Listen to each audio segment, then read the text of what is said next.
All right, good morning, everybody. My name is Ryan Kurlinski.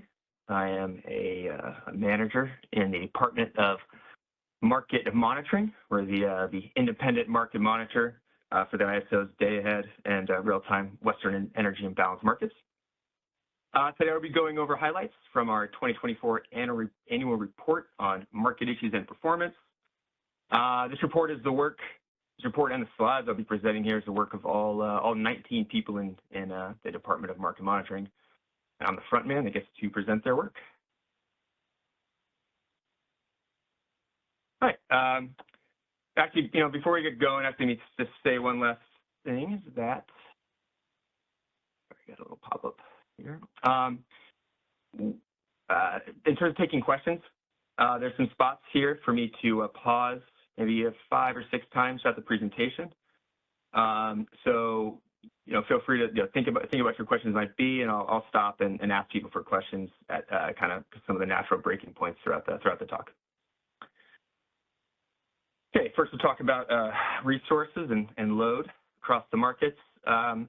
This chart showing monthly average natural gas prices for the last 3 years at the Henry Hub, which serves as the national reference point for natural gas prices, as well as at major trading hubs throughout the West. Henry Hub prices were down 12% in 2024 compared to 2023. We can see that natural gas prices at major trading hubs across the West were down much more significantly, right? El Paso Permian prices were down 75%. And then prices at Northwest Sumas, Northwest Opal, Wyoming, PG&E Citygate, SoCal Citygate, those all declined between 50% and 63%. And decreases in natural gas prices, those were the main driver of lower electricity prices across the Western Energy Imbalance market in 2024 compared to 2023. So not shown here, but another kind of significant driver of prices in several areas of the WEIM, greenhouse gas allowance prices. So the California greenhouse gas allowances averaged about $38 per metric ton of carbon dioxide equivalent. That was up 12% from 2023. And that represented a cost of about $16 per megawatt hour for a relatively efficient gas unit. And then the average cost of greenhouse gas allowances in Washington was just above $40 per metric ton of carbon dioxide equivalent. That represented a cost of about just over $17 per megawatt hour, again, for a relatively efficient gas resource.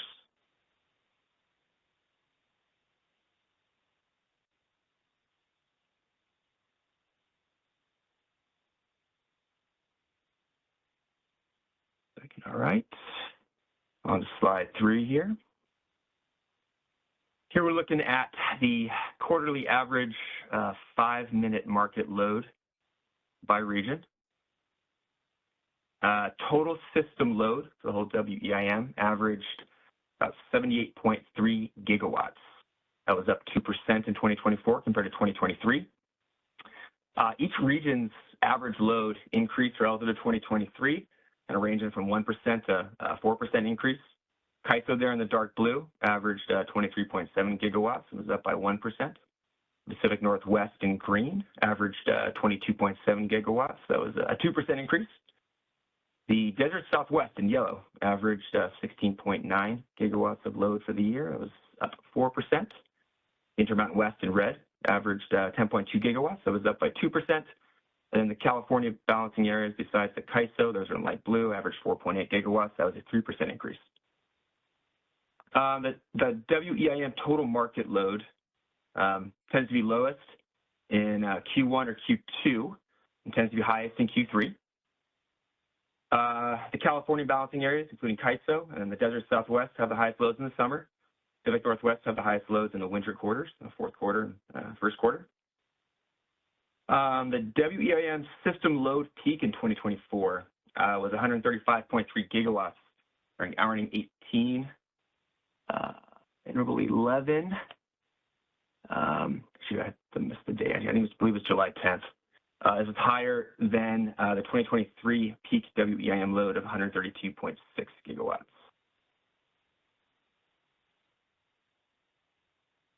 All right, this chart is showing the fuel mix of WEIM nameplate capacity by balancing area. And that's as of June 1st, 2025.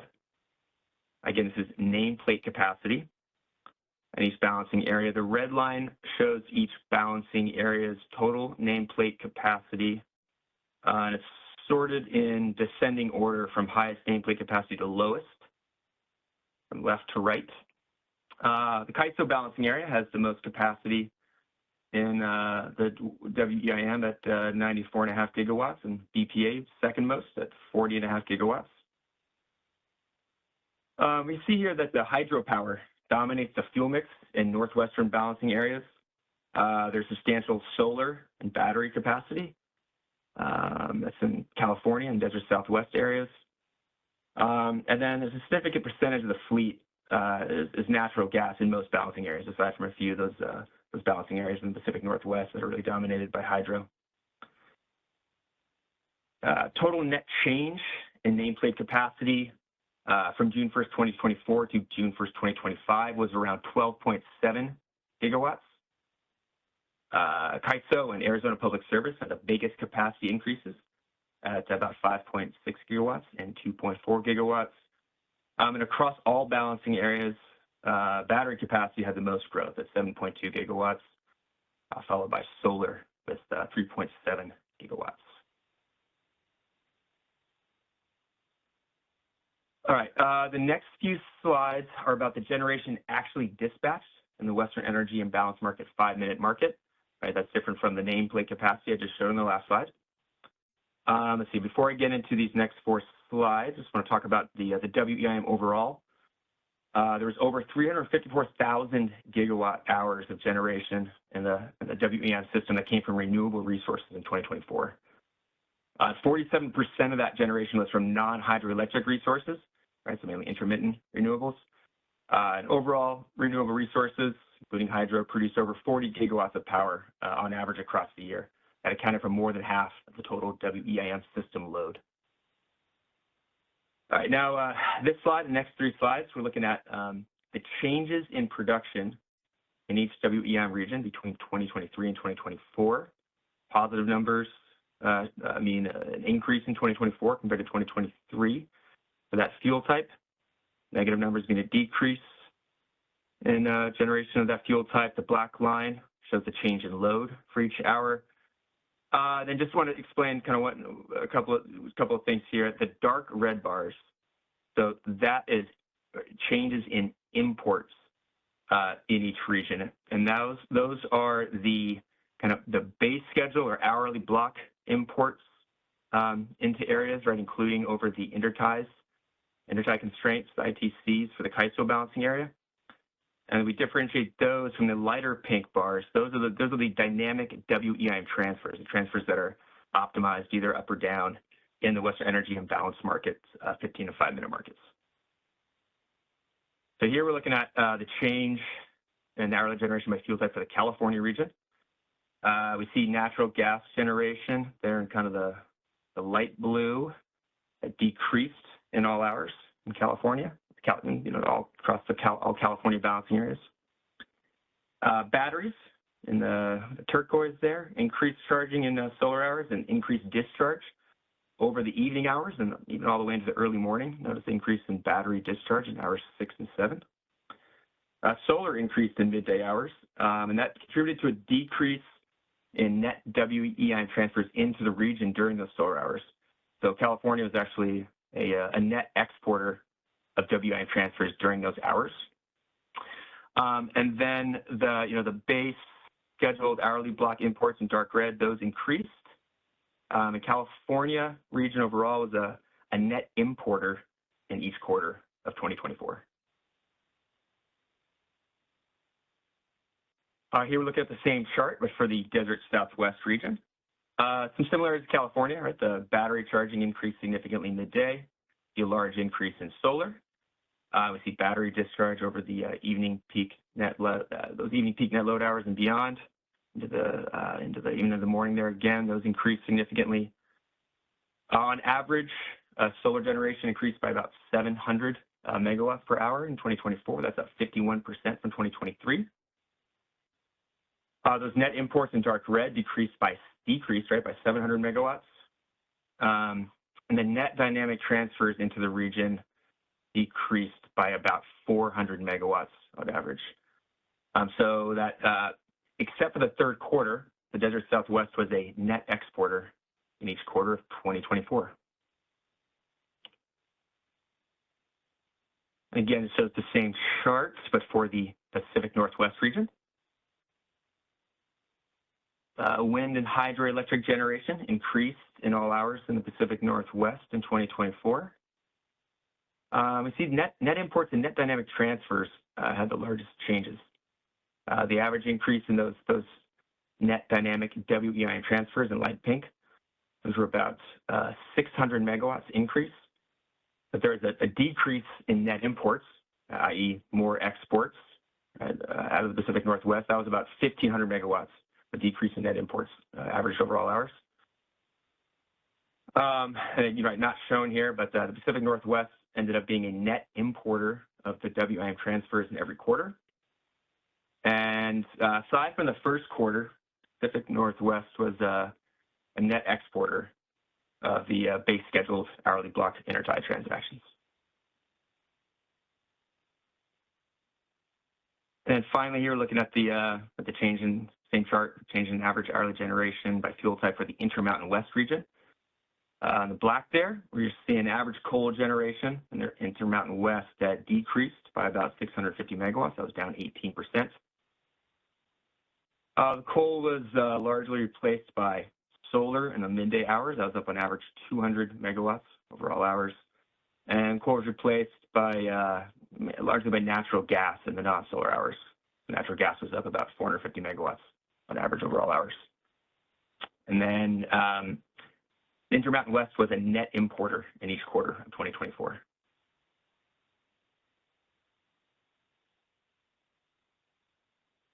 Let's talk about WEIM transfers. Before we get to exactly what's in this graph, I want to talk about overall transfers. So this graph shows interregional WEIM transfers by hour. But if you include transfers within regions, also the average volume of WEIM transfers across the whole system was 4,380 megawatts in 2024. That was similar to 2023. And now, getting to what's on this graph, right? Again, these are the average dynamic interregional WEIM transfers by hour in the 5-minute market.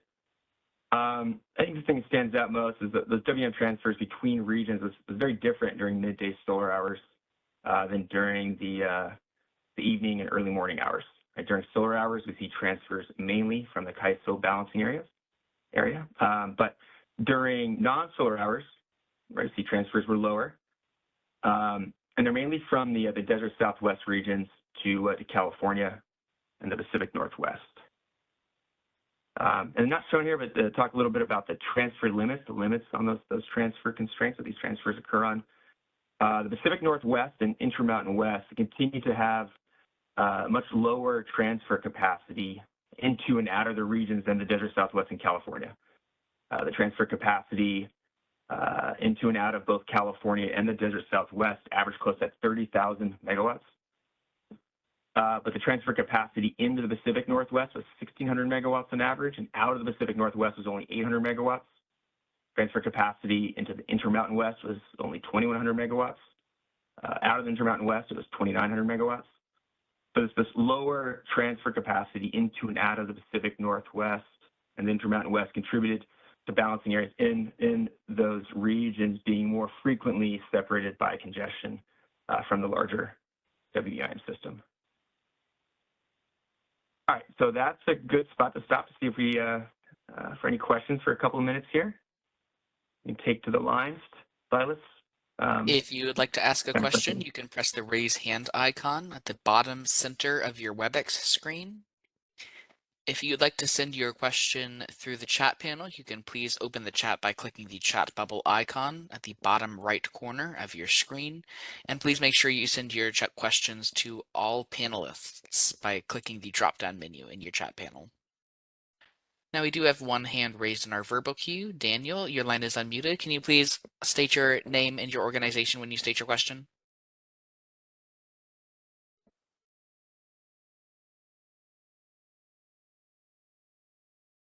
This is Daniel, Daniel Klutz with California Department of Water Resources. On slide 6, 7, 8, um, the batteries for all the other balancing authorities except ISO, when the time when they charge with the time when they discharge, it's not even. On the California Independent System Operator slide, they're even actually when they charge is a little bit more. Yeah, you see there, that's 5. The batteries there charging on the bottom. It's almost the same. Probably it's a little bit less on the top. Now, if you go to the other slides, the batteries are shown. Oh, maybe I just missed something. 7,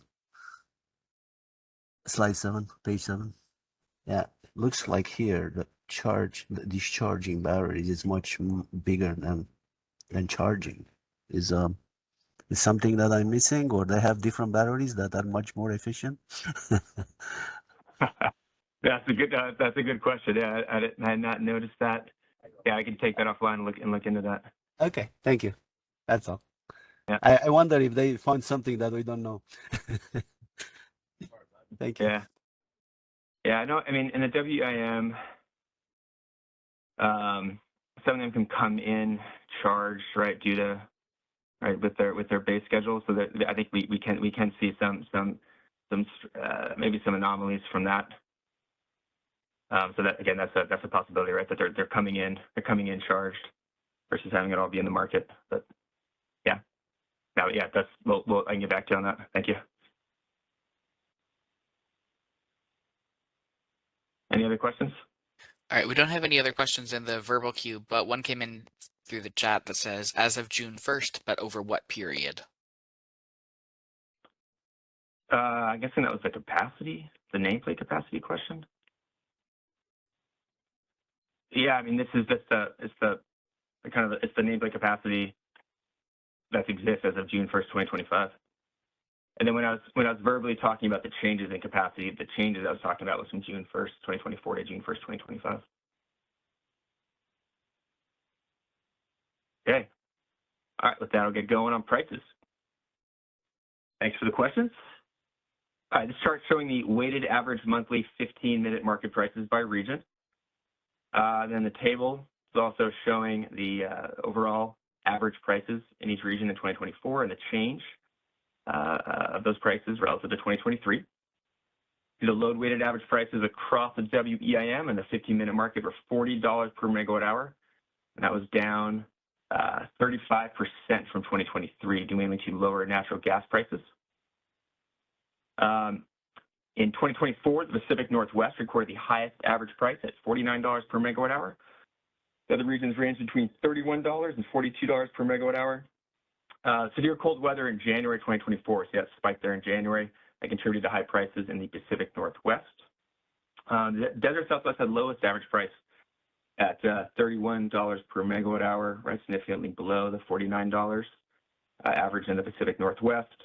And as we'll talk about on several slides going forward here, including the congestion section, price difference reflects largely a south to north congestion pattern that's going on during solar production hours for much of the year, right? The south to north congestion decreases prices in the Desert Southwest and Southern California and increases prices in the Pacific Northwest, Northern California, and to a lesser extent, the Intermountain West. Showing the same weighted average 50-minute market prices by region, but we're looking at them hourly now for the whole year. And then the gray bars show the average whole WEIM average system load. In the shape of the hourly prices, follow the net load pattern, especially in the California and Desert Southwest regions. And then the system's average peak net load, again, those gray bars, the peak net load occurred at hourly 20 in both the 15-minute market and 5-minute markets. The average peak net load reached about 83 gigawatts in the 15-minute market and 81 gigawatts in the 5-minute market.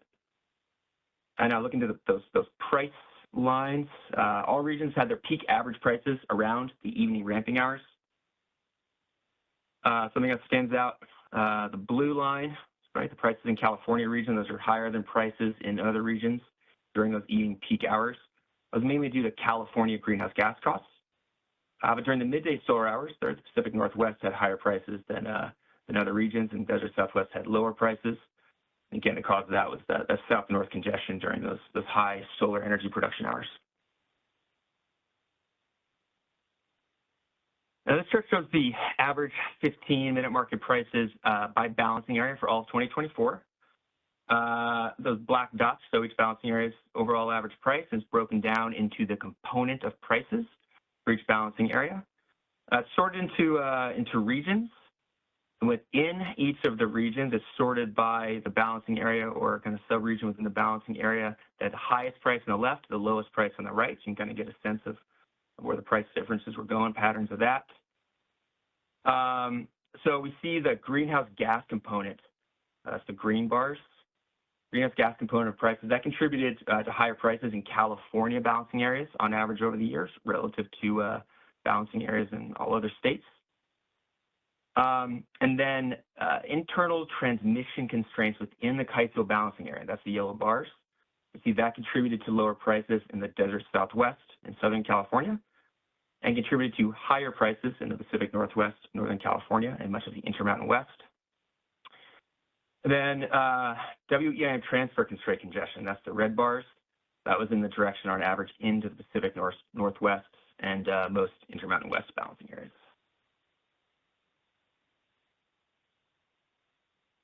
So the greenhouse gas constraint, right, which says that any transfers into California have to be assigned to a resource outside California. That greenhouse gas constraint creates congestion rent. This chart shows annual greenhouse gas revenues from those WM transfers into California. It shows them by resource type. That's over the last 6 years. So we see here the greenhouse gas revenues from that constraint. And again, and those actually, worth noting, those revenues are paid out to the resources which are deemed delivered into California over those WM transfers. Right, so those revenues were $60.6 million in 2024. That's up 29% from 2023 when the revenues were $47 million. We're seeing natural gas resources receive about 51% of the revenues. Hydroelectric resources, and the darker blue, has received 44% of revenues. Coal got 3%, wind got 1%. And right, notable here is that solar received very little of these revenues.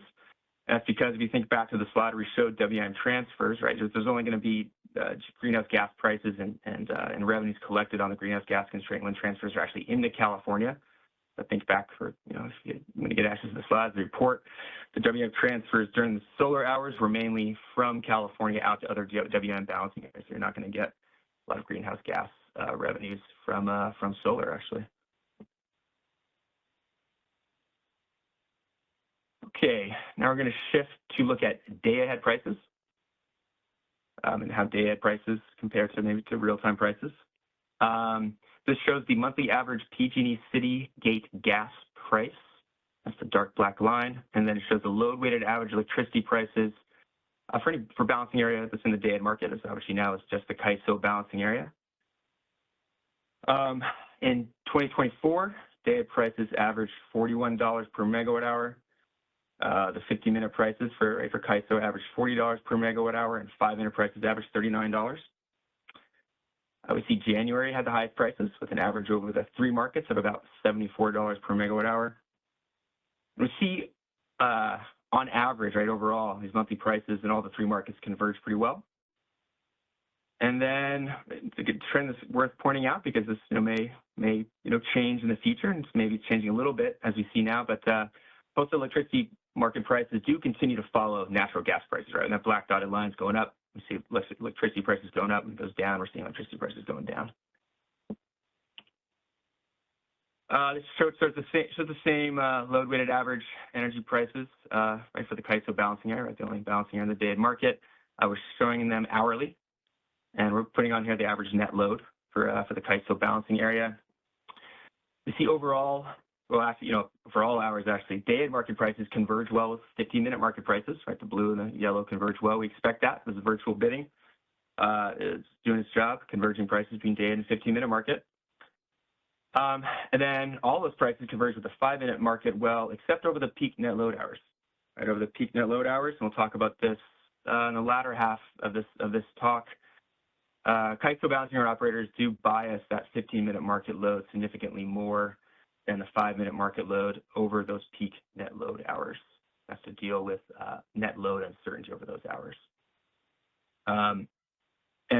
Right, that load bias difference does drive higher FMM prices in CAISO, but also to a lesser extent in other California balancing areas and Desert Southwest balancing areas. And it tends to drive some price differences also between the 15-minute market and 5-minute market in the Pacific Northwest, and Intermountain West a little bit less so, because you do get on average rate congestion between California balancing areas and those Pacific Northwest and Intermountain West balancing areas over the those net peak load hours, when this difference in the load bias is greatest. All right, this chart is showing bilateral ICE prices for the peak product for the Mid-C electricity trading hub. That's the dark, kind of the dark black line. And then the chart compares those monthly average prices to comparable prices in ISO markets. So it looks at load-weighted average 15-minute market prices for major load nodes up in balancing areas in the Pacific Northwest. And then to do a comparison to day-ahead market prices in ISO markets, we're looking at in the solid kind of light blue line there. Those are average day-ahead prices from the Pacific Gas and Electric load node, and then also pulls in the dotted blue line there, average 15-minute market prices from that PG&E load node as well. And the prices in the ISO for the ISO market, those are over the same peak product hours as those Mid-C bilateral prices are, which is hour ending 7 to 22 on all days except for Sunday holidays, I believe. Main point of this, for the first 3 quarters of 2024, we're seeing those day-ahead bilateral Mid-C ICE prices were significantly greater than the ISO market prices at these comparable nodes. But then in the fourth quarter of 2024, we see that trend shift a bit, right? We see those day-ahead Mid-C prices start to trend down in October and actually lower than comparable ISO market prices in November and December. And I didn't put a slide in here on it, but we do see a similar trend for those Palo Verde day-ahead bilateral ICE prices compared to Desert Southwest 15-minute market prices and Southern California Edison day-ahead and 15-minute market prices, where Palo Verde bilateral prices tended to be higher during the first 3 quarters and then trended a little bit lower than ISO market prices in the southern part of ISO markets.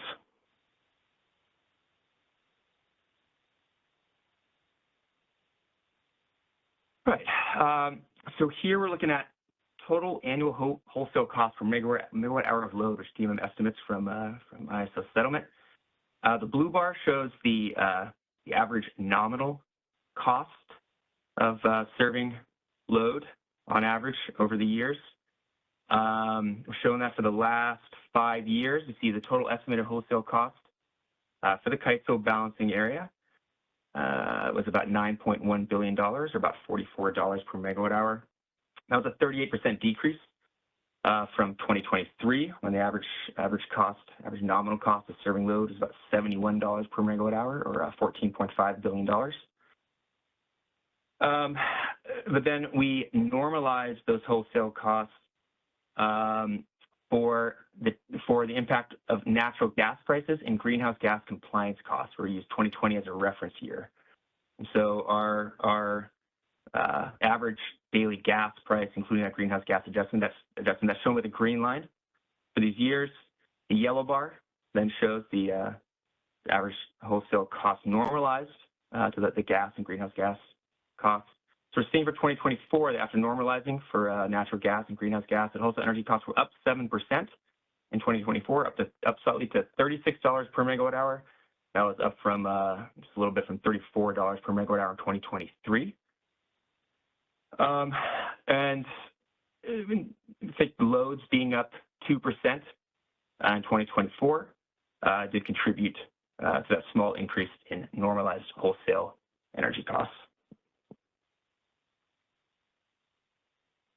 This table just shows a breakdown of those estimated average wholesale energy costs per megawatt hour into the different components for the last 5 years. Kind of two main points to make from this. The day-ahead energy costs remain by far the largest proportion of wholesale costs at about 93%. That was similar to 2023. And then the 38% decrease in total nominal cost in 2024, it reflected an overall trend in lower costs over nearly all the categories.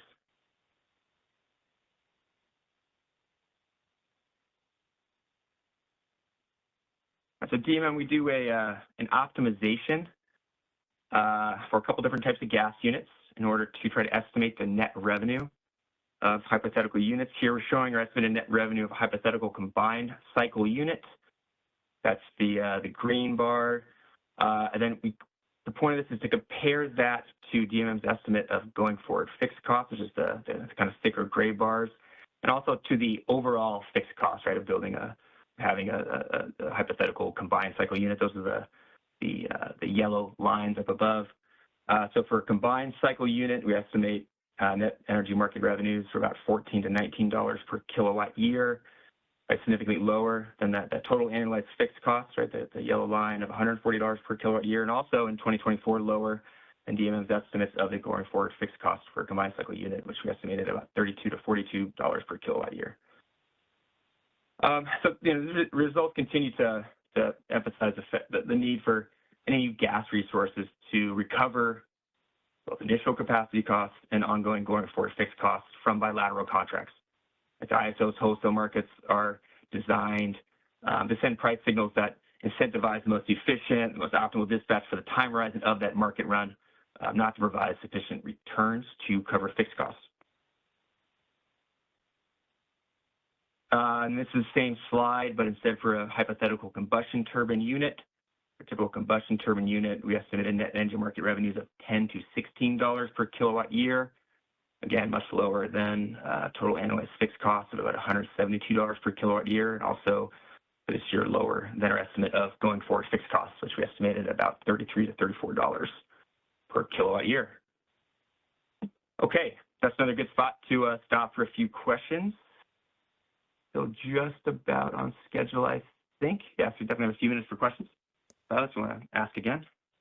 Yep, just as a reminder to attendees, you can please press the raise hand icon at the bottom center of your screen if you want to ask a question.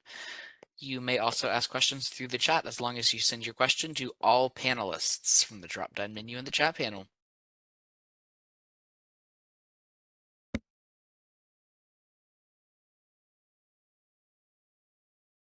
We did have one question coming through the chat. Slide 19 and 20, what is the CAISO soft offer cap price?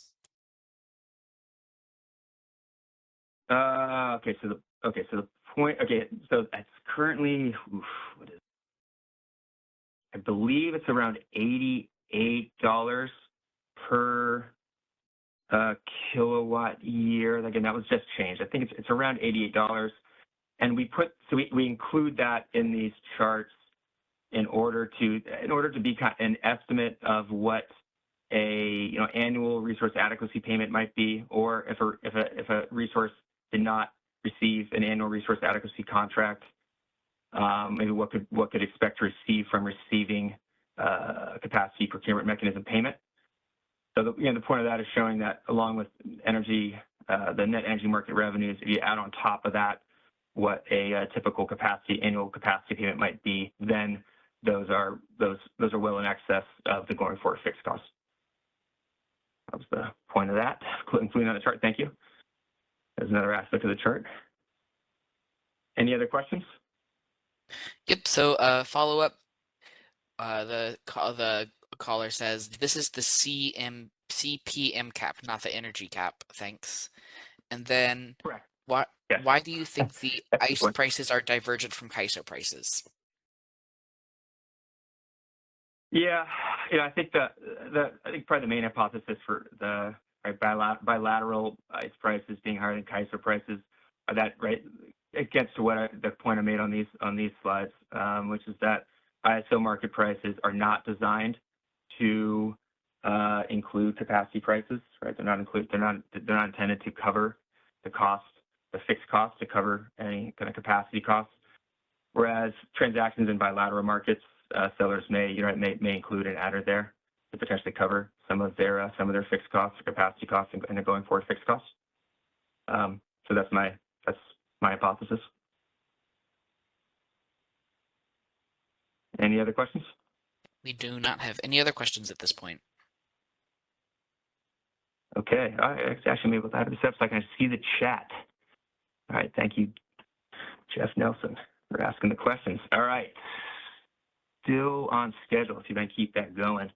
I'm going to try to leave 20 minutes at the end for recommendations, which at 11:40. So 11:40, I'll skip. I may have to skip over the last couple of slides to get to recommendations, but try to keep it on track. All right, I'll get these slides moving again.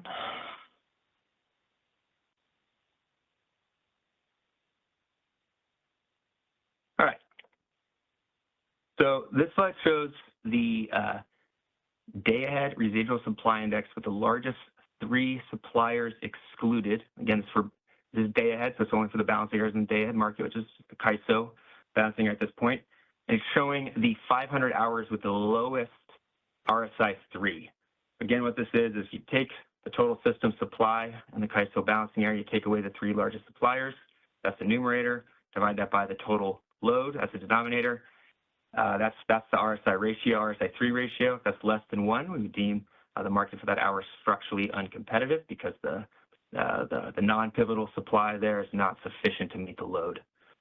We see here in the blue lines that the structural competitiveness in 2024 was very similar to that of 2023 and 2022, right? Maybe a little bit less for some of the hours at the lowest RSI 3, RSI below 1, a few more hours in 2024 compared to 2023 and 2022, but very similar.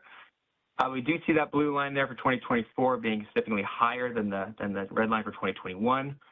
So we view the structural competitiveness in 2024 being greater, better than the structural competitiveness in 2021. Looking at the table, we're also showing the residual supply index with only the biggest pivotal supplier removed. That's RSI 1, or the 2 biggest pivotal suppliers removed. That's RSI 2, the number of hours each year where the RSI for each of those categories was below 1. And so again, we're seeing the RSI 3 there, the number of hours with that less than 1, a little bit more in 2024 than 2022 and 2023, but significantly less than 2021. We actually see for RSI 1, with the biggest pivotal supplier removed, that there were less hours with that residual supply index less than 1 in 2024 than any of the last 3 years. All right, so this is a related chart. So again, right, the RSI 3 we just talked about. When you remove the 3 largest suppliers, this chart is looking at the supply that's left over after you take away those 3 largest suppliers. Again, it's for the CAISO balancing area, and it's for when the RSI, the lowest 500 hours of the RSI 3.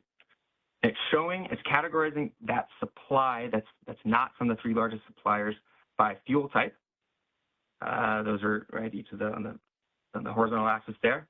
And it also shows the change in that fuel type over years. So going from left to right, from red to blue, you can see from 2021 to 2024 how that fuel type evolved in terms of its composition in the supply that's left over after you take away the 3 largest suppliers.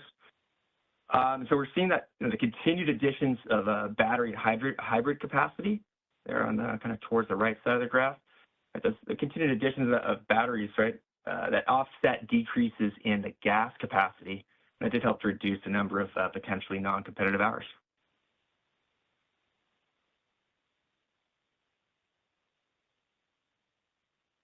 All right, so DMM, we do an estimate of the price cost markup. And to do that, we do a couple of scenarios. This chart shows the first scenario, and then we'll talk about the second scenario to try to explain a little bit what was happening in this scenario. Okay, so this scenario, both scenarios, we run the market with the bid-in prices from all resources, and then to get kind of a baseline price for what average prices are when you use bid-in prices, and then we rerun it with those bids substituted with cost-based bids, essentially default energy bids, the lower of default energy bids or those resources bids, and we do that for their energy bids. And in this scenario, we also do that for their commitment costs. We'll replace their commitment costs bids with an estimate of cost. And so the difference between those two prices is the red bars. That's the price cost markup. The extent to which the market prices are higher than what the prices would be in the market if you just used cost-based bids or the lower of their bids and cost-based bids. So we're seeing here the average price cost markup from this scenario. It was higher in 2024 than 2023. Average price cost markup was about $4.08 per megawatt hour. That was about 9.6% of the kind of estimated cost from cost-based bids. That was up from $2.38 per megawatt hour the previous year. Previous year, the average price cost markup was 3.6%. But our interpretation of this overall price cost markup is still low. The low prices in 2024 did contribute to that price cost markup being a higher percentage of the estimate of market cost in 2024 compared to 2023. I want to get into this next slide though. So we do the same thing, but for the cost-based market run in this scenario, we substitute the bid-in, the market bids of only gas resources with the estimate of cost, default energy bids. And notably, in this scenario, we do not substitute estimates of cost for commitment costs. Those are startup and minimum load costs. And so what we're seeing here is with just the gas resource energy bids replaced with those cost-based bids, the price cost markup was extremely low, right? A lot lower than in 2023. Price cost markup here is in this scenario is only 66 cents per megawatt hour, and that's compared to $1.03 per megawatt hour in 2023, so lower than 2023. And what this implies, right, comparing the price cost markup here from the price cost markup in the scenario where we were replacing submitted commitment cost bids with estimates of commitment costs, that implies that higher 2024 price cost markup in another scenario, that's due to less gas resources getting committed in 2024, due probably to more batteries and solar, right? So when in the other scenario from the last slide, when we replace those bid-in commitment costs, the startup and minimum load costs, replace those with cost-based bids in that scenario, then more gas resources were committed that pushed out the supply curve and decreased prices in that competitive market run. So you saw a bigger price cost markup there than when you don't replace the commitment costs.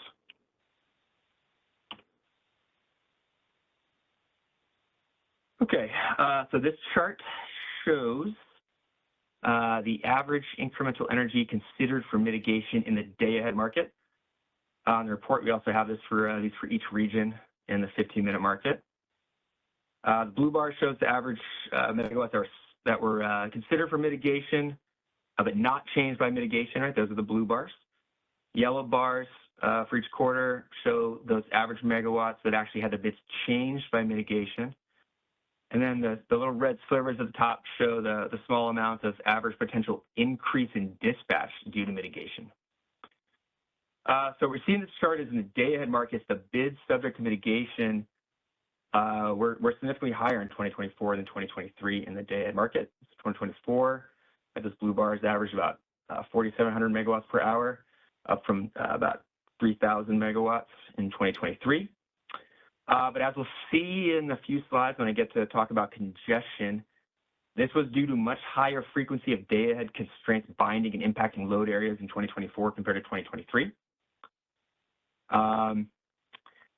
We see here the bids lower due to mitigation The yellow bars averaged about 1,060 megawatts in 2024, up from 580 megawatts in 2023. But the potential increase in dispatch from bid mitigation remained really low, right? It averaged about 48 megawatts per hour in 2024, up a little bit from 29 megawatts per hour in 2023. Not shown here, but then in a 15-minute market, right? So across all of the WEIM, the bids subject to mitigation, or right, considered for mitigation, right? That's equivalent to the blue bars here. So across the whole WEIM, including CAISO, that was 6,118 megawatts in 2024, up about 700 megawatts from 410 megawatts in 2023. But the reason for that, the bids considered for mitigation being up, it's all from the CAISO balancing area. For all regions outside of California, bids subject to mitigation in the 15-minute market actually decreased.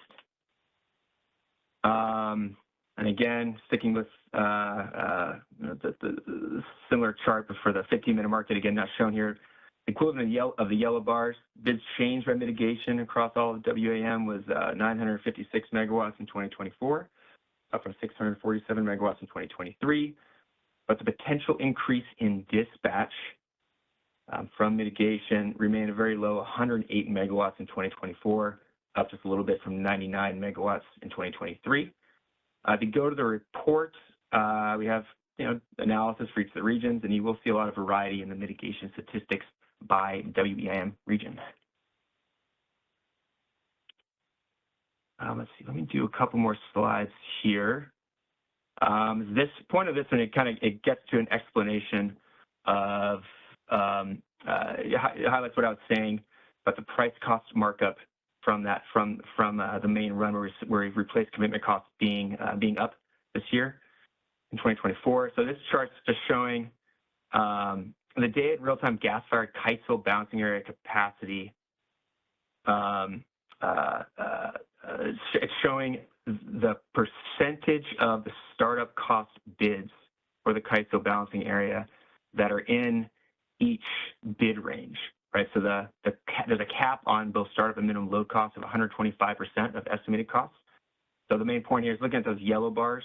We're seeing in CAISO, 41% of that gas capacity was bidding at startup costs near the bid cap.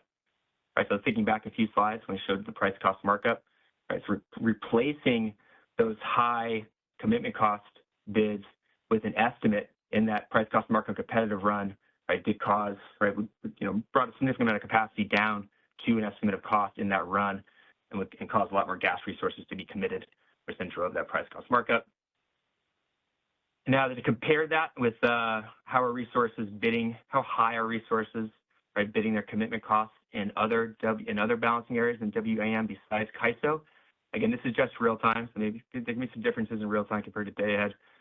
But we're seeing, looking at those yellow bars, a lot less capacity in these WEIM areas besides CAISO, bidding the startup costs near the bid caps, right, a lot less. And this trend does apply for minimum load costs too, which aren't shown here. We have those graphs in our report. Okay, so now we're going to get on to congestions. That's a good time to stop, take some questions. Okay, just as a reminder, raise hand icon at the bottom of your WebEx screen for verbal questions. You can send your written questions to all panelists in the chat.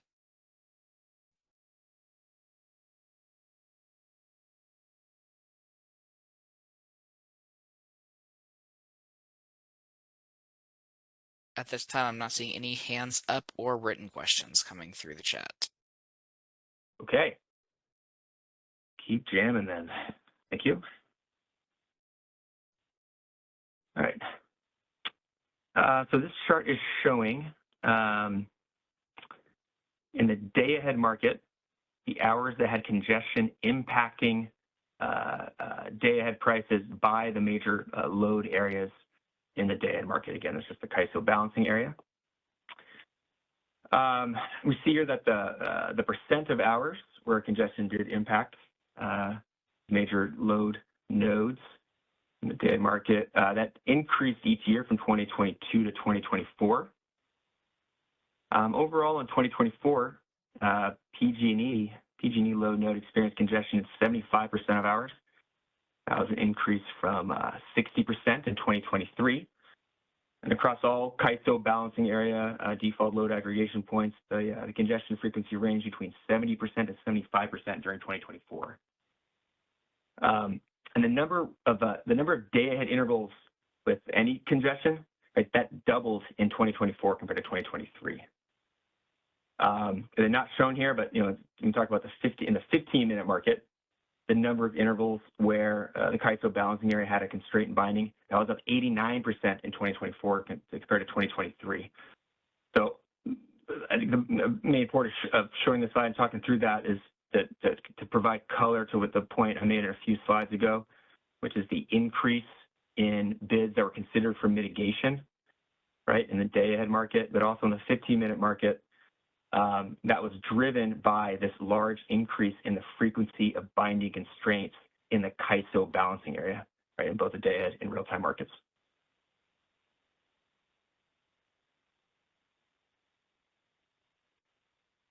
This chart was showing the average impact of internal congestion. So that's congestion on internal flow-based constraints. Looking at the average impact of that on real-time market prices in 2023. Those are the blue bars. I'm going to compare that to 2024, which are the red bars.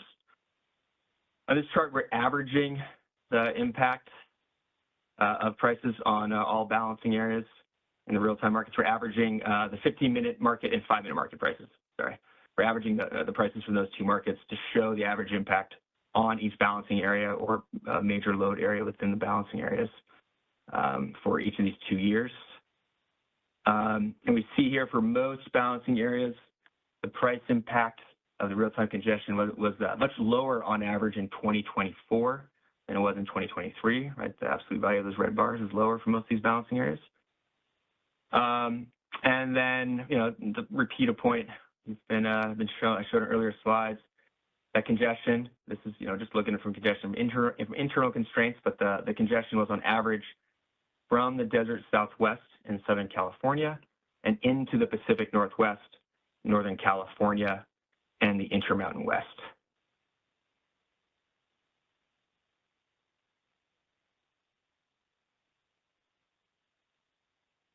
This chart is showing the overall impact of, again, the internal congestion, showing it on the price separation in the 50-minute market, but now by hour for 2024.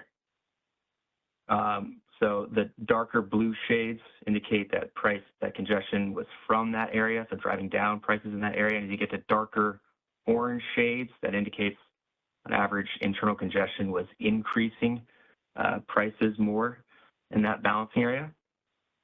So you can see from the dark blue there in Southern California, desert Southwest, that congestion was internal congestion, right? It was from a south to north direction during those midday solar hours.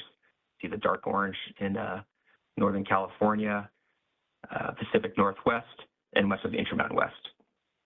But outside of those kind of solar, midday, heavy solar production hours, a little harder to tell because it's much less pronounced, but there's a trend of average congestion, internal constraints into California from most other regions, again, during those evening hours and the morning hours outside of the midday solar hours.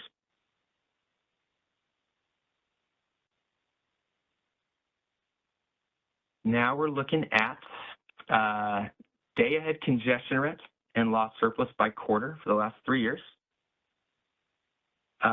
Total day-ahead congestion rent is a combination of the gold and blue bars. The blue bars is the congestion rent from internal constraints in the day-ahead market. The gold bars is the congestion rent from intertie constraints in the day-ahead market.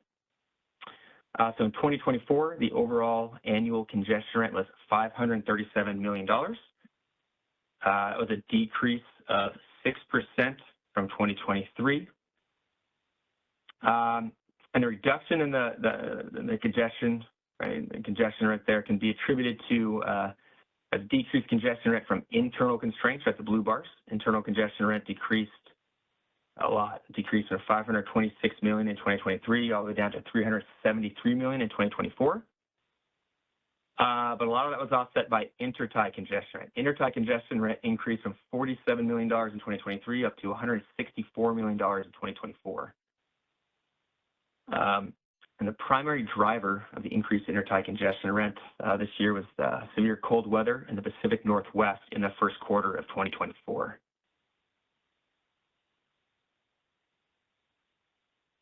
This slide kind of breaks down the intertie congestion rent further, right? So again, total intertie congestion rent was up from $47 million to $164 million. The left side for each, so this shows kind of the intertie congestion rent broken down for each of the last 5 years. The left side, the colored bars show which major intertie that intertie congestion rent occurred on.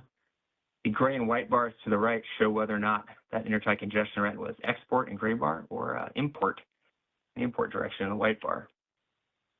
So you can see, look, comparing 2023 to 2024, the white bar going down, right? The import congestion rent declined a little bit by $4.1 million, but export congestion rent rose a ton, right? From $13 million in 2023 to $134 million in 2024. And again, that was driven by first quarter congestion on the Malin intertie. Malin accounted for about 94% of total export congestion rent in 2024. As you can see the blue bar there. Most of this is on Malin in 2024.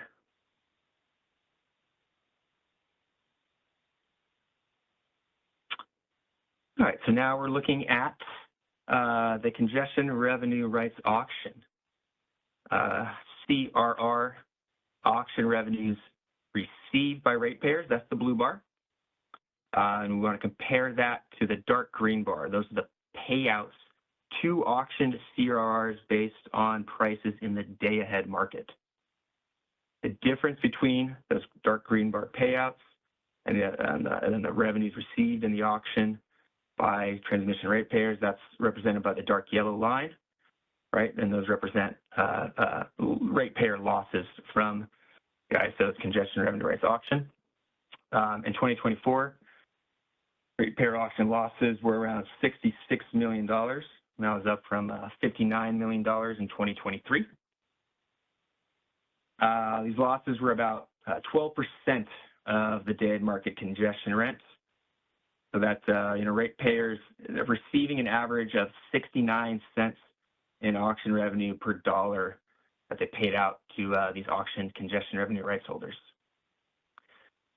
See, out of these $66 million of losses, $38 million of them were paid as profits to purely financial entities.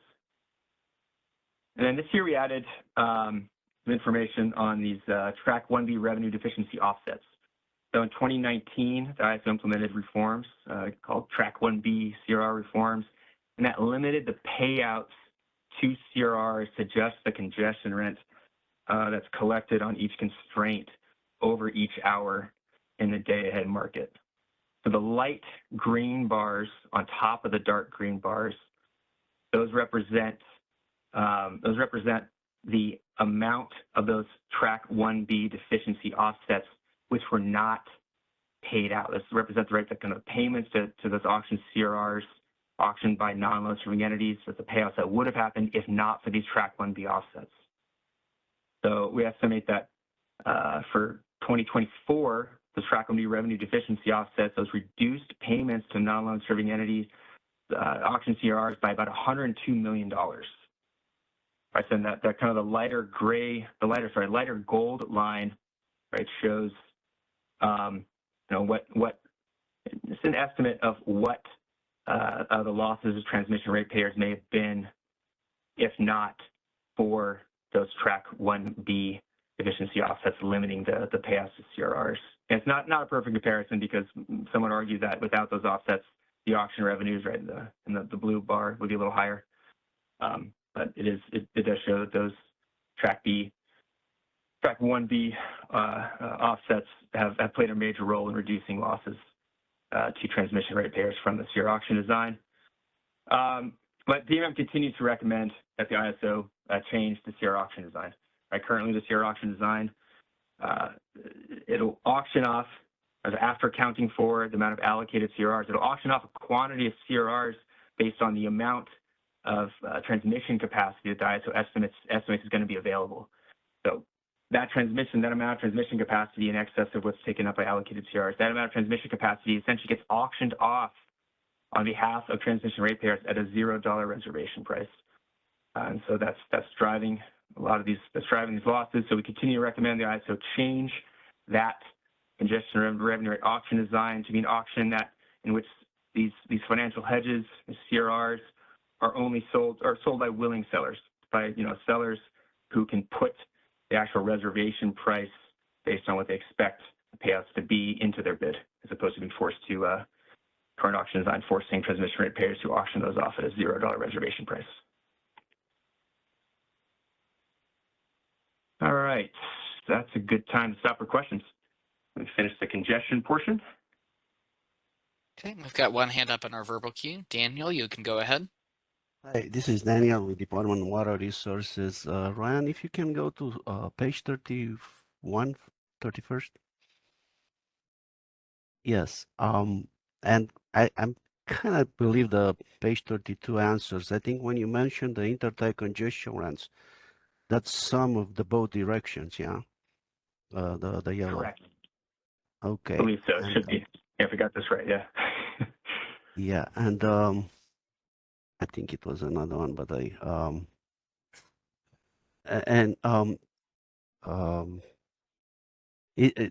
transmission loss surplus, is there a reason? What's the reason that goes lower? It's higher in 2022, 2023, start going lower. You sum up all the green for the quarters, and then this year is, and I follow more than, since MRTU start up in 2009, and I see a lot of ups and downs. Sometimes it goes Absolutely. to, yeah, for the loss surplus. Yeah, no, absolutely. So we've tried to put an explanation in the quarterly reports. I think we may put an annual report too. But if you look in the equations for what that loss surplus is, it is directly correlated to the system marginal energy cost, right? The SMEC portion of LMP. And so with average prices going down in the day-ahead market in 2024 compared to 2023, we saw large decreases, right? I was going to say 38% decrease in electricity prices in 2024 compared to 2023, driven by lower natural gas prices. We would expect then that loss surplus to come down as well.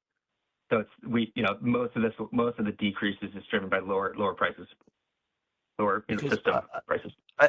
I thought the loss surplus is like a half. I mean, the marginal loss is charging like twice. That's a formula that came out. So the fluctuation is the marginal losses, and marginal losses, it's just the optimization running and the conditions of the system. Okay, thank you. Yeah, thanks for the questions. Any other questions, Silas? We got one other hand up in the verbal queue. Jordan, you can please go ahead. Energy division. I have two questions on two slides. So my first question is on slide 32. If you can go back, Silas, please. Okay, so can you do this table for 2024, but isolating the congestion from Malin during the January cold snap? I was trying to understand, how does this 2024 look in a normal year versus an abnormal year? Is that possible, or is the data not able to do that? You're saying Malin, so monthly for Malin? I forget what we do in the quarterly report. So we can go back to I forget what we did for the Q1 2024. We may start to produce this graph after the Q1 2024 report. Yeah, but certainly we could. Yeah, we could. We could do a monthly graph showing Malin, direction on Malin. Yeah, over the years, absolutely. Yeah, Mike, can you, if you check out the annual report of the market notice, you can see my email. Yeah, sounds good. That's a potentially good follow-up, and we could consider putting that into a public report. There may also be I know the ISO produces a lot of public reports and done a lot of work, especially on that cold spell. If you want to check kind of their market performance and planning forum slides, again, I couldn't recall that really carefully in detail right now, but they may have information on that as well into their analysis, especially on that cold spell. Okay, yeah, thank you. I'll email you. And then page 30, slide 33, I have one question too. Okay, so I've been following this, and over the last 12 years up to 2023, it's been about $1 billion in auction losses. How much more is that? I guess like rough envelope math, right? But how much more are auction losses with 2024 data included? I think there was a paper in the DMM white paper on willing buyer, willing seller that did this calculation. I think it was like $1 billion over the last 12 years. So would it be like $1.2 billion now of ratepayer losses? Yeah, exactly. Add on the 66 million in losses for this year. That's what I would say to that. Thank you. That's all I have. All right, thank you. You know, Silas, my estimates are that we're right on schedule, so let me keep going. Keep us on track here to be able to get to recommendations at 11:40. Okay, then, you know, I'll give you time at the end. We can go back to any of these slides to take more questions. Okay, so now we're going to talk about resource efficiency evaluations.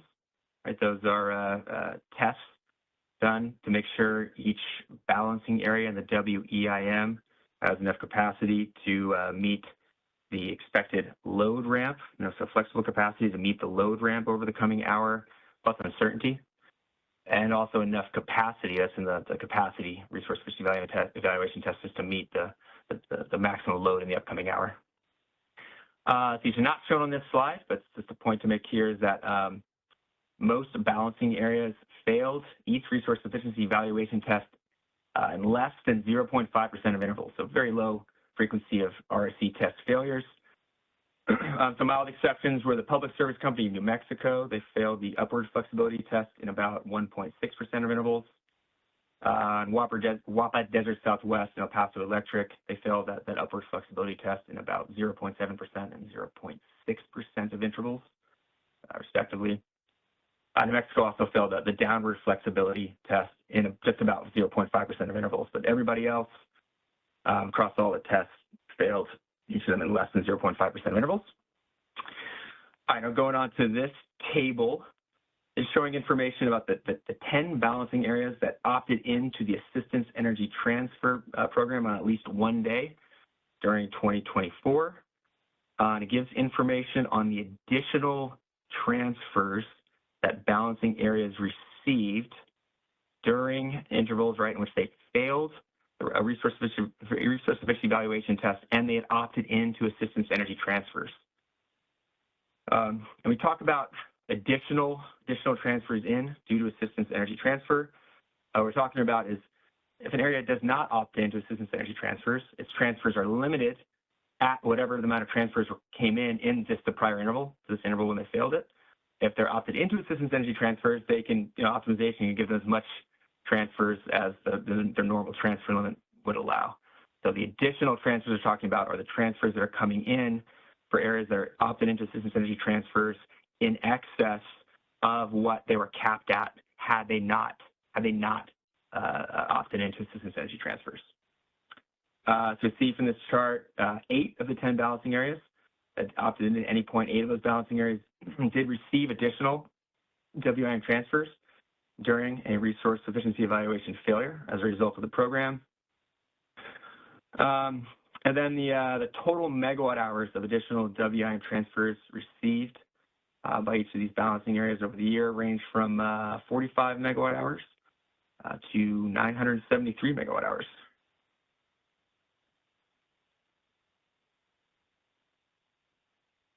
All right, so the next 2 charts we're showing monthly real-time and balance offsets. We break it out by balancing areas in the day-ahead market, which again is just CAISO, and that's shown here. The next slide will show real-time and balance energy offsets for the balancing areas that are just in the real-time market. We break it out that way because there are significantly different drivers of these real-time balance offset costs if you're in the day-ahead market versus if you're just in the real-time market. So here we're seeing this uplift for balancing areas participating in the day-ahead market was about $234 million in 2024. That was down pretty significantly from $358 million in 2023. And the real-time congestion imbalance offset cost. So the congestion portion of this, that's the green bar, that made up the majority of the 2024 cost. That made up about $197 million of the $234 million cost. And the cause of that congestion portion of the uplift is mainly due to the market, the F15-minute market running with lower transmission limits than the day-ahead market. So essentially, ISO operators having lower limits for transmission constraints in 50-minute market than the day-ahead market. And some of it can also come from the 5-minute market having lower transmission constraint limits than the 15-minute market. So now this slide is showing the real-time balance offsets for the balancing areas only participating in the WEIM.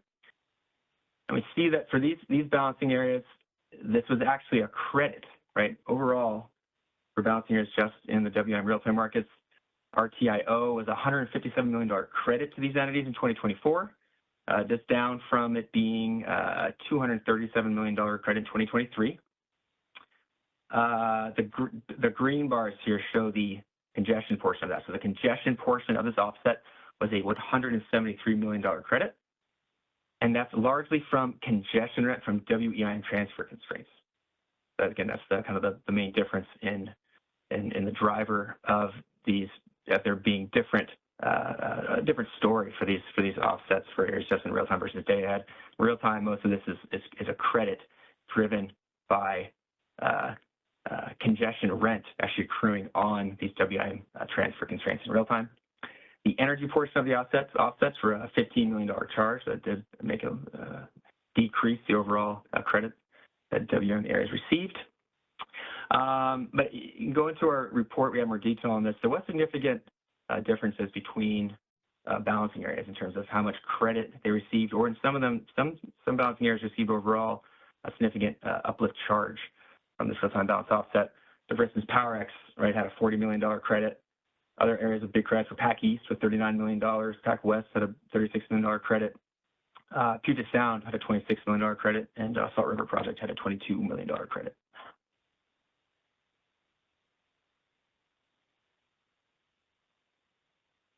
Right, this chart we're looking at the monthly bid cost recovery payments for balancing areas that are just in the WEIM, so not CAISO.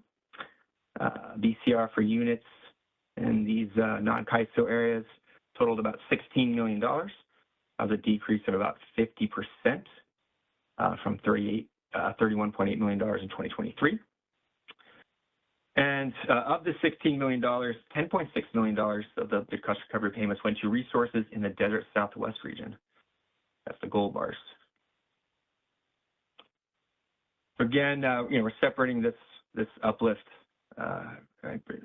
separating out the balancing area just in the day-ahead market because there's significantly different drivers for a balancing area in the day-ahead market versus just the real-time market. So this is on the bid cost recovery payments for the CAISO, the only area in the day-ahead market.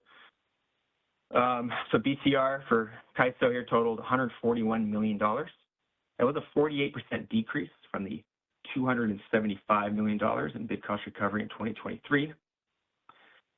A lot of this decrease was driven by the residual unit commitments, the bid cost recovery payments associated with the residual unit commitment process. For all 2024, totaled only about $27.5 million. That was $107.6 million less than BCR associated with residual unit commitment from 2023, so down 80%. And we'll talk about that in the next, maybe 3 slides from now. We'll get into this more detail. What's going on in residual unit commitment. Also of note, 13% of the CAISO balancing area bid cost recovery went to batteries. That was up 7%.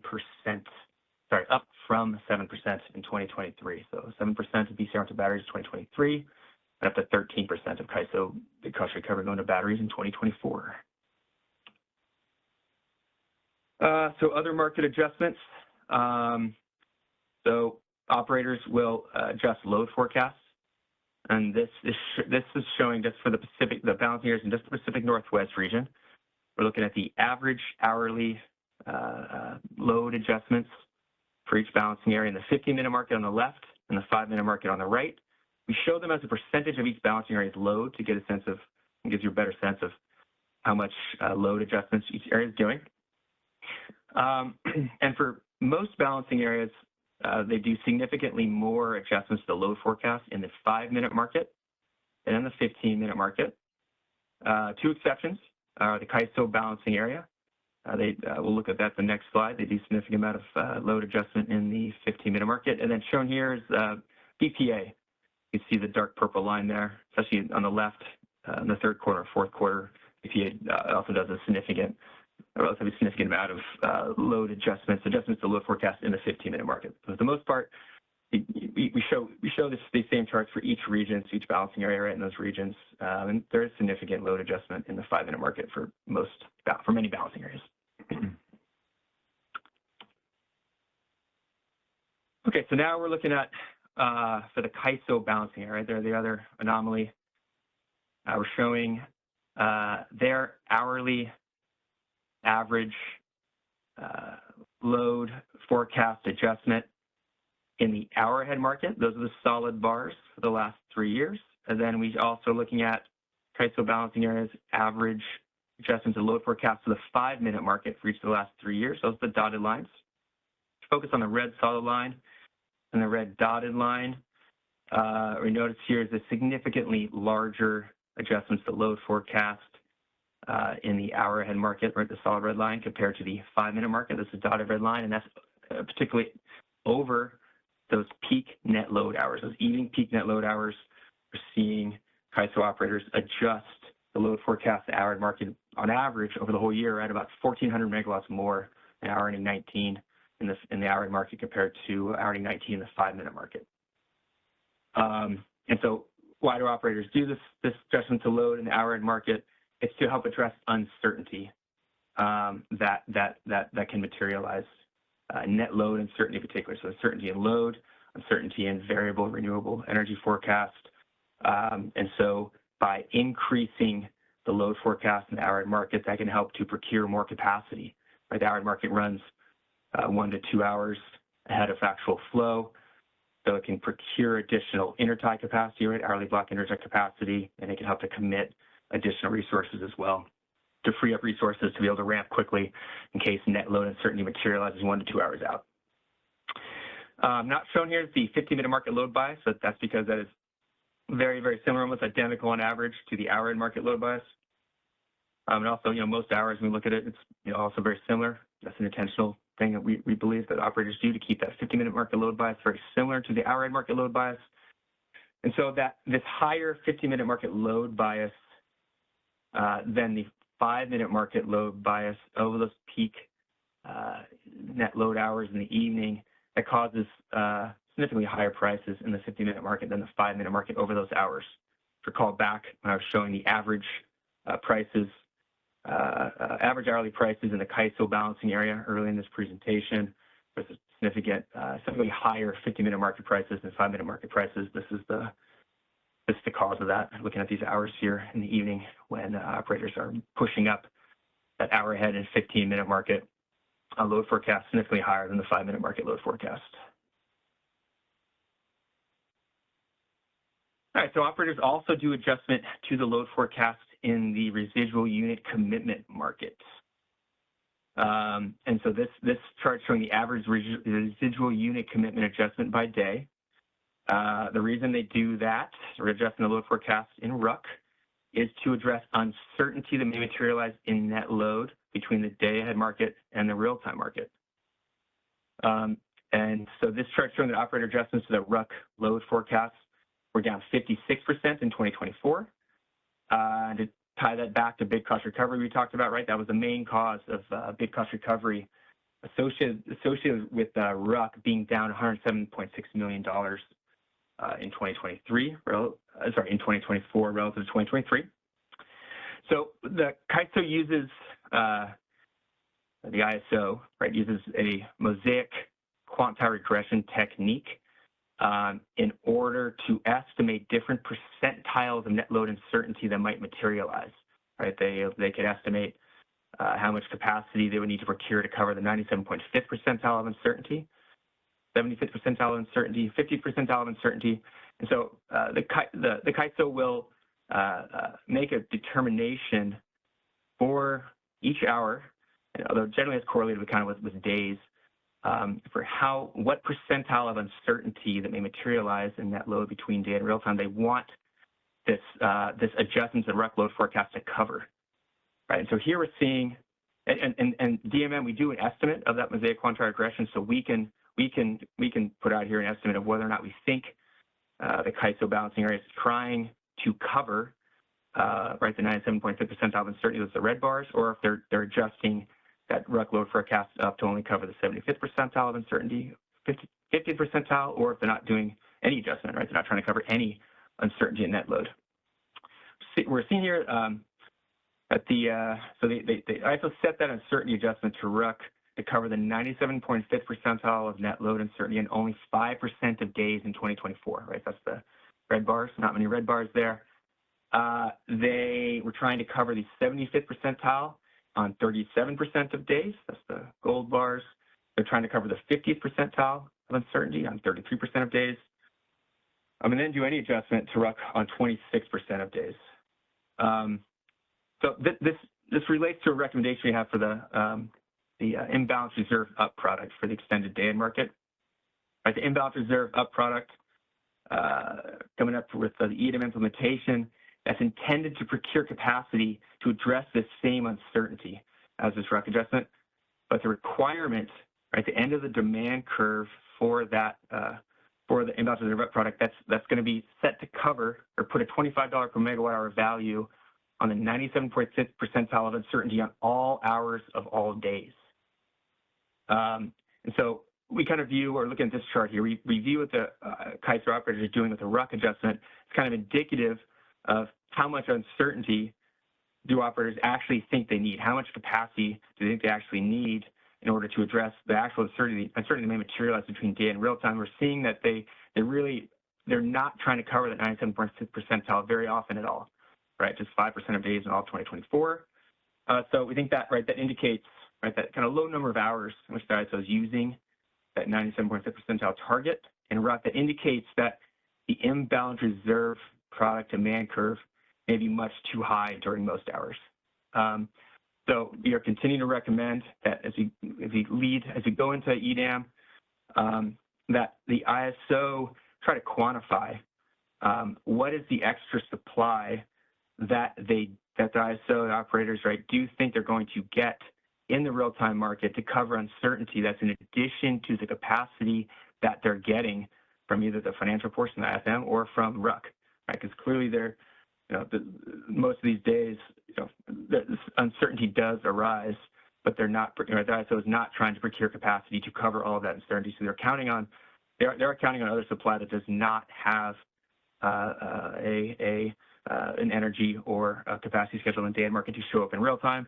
And so we think that, if it does turn out that the imbalance reserve up product does have positive prices during a significant number of hours and is driving up IFM prices, as ISO will be ready to adjust that demand curve down, or better yet, maybe probably easier, maybe more precise in estimating under the conditions in which there may be additional supply, they expect to be additional supply that doesn't have a capacity war, to directly inject that as self-scheduled supply that's meeting that imbalance reserve up demand. Yeah, so we're recommending the ISO just put some thought into that and be prepared, potentially adjust that demand curve or the supply that meets that demand in case that proves to be problematic, which it may not be, but we're asking them to be prepared. Okay, all right, so now we're looking at the flexible ramping product. This is showing the frequency of the upward flexible ramping product prices for a couple different situations. So this chart's only looking at flexible ramp up prices from balancing areas that passed the resource efficiency evaluation test, right?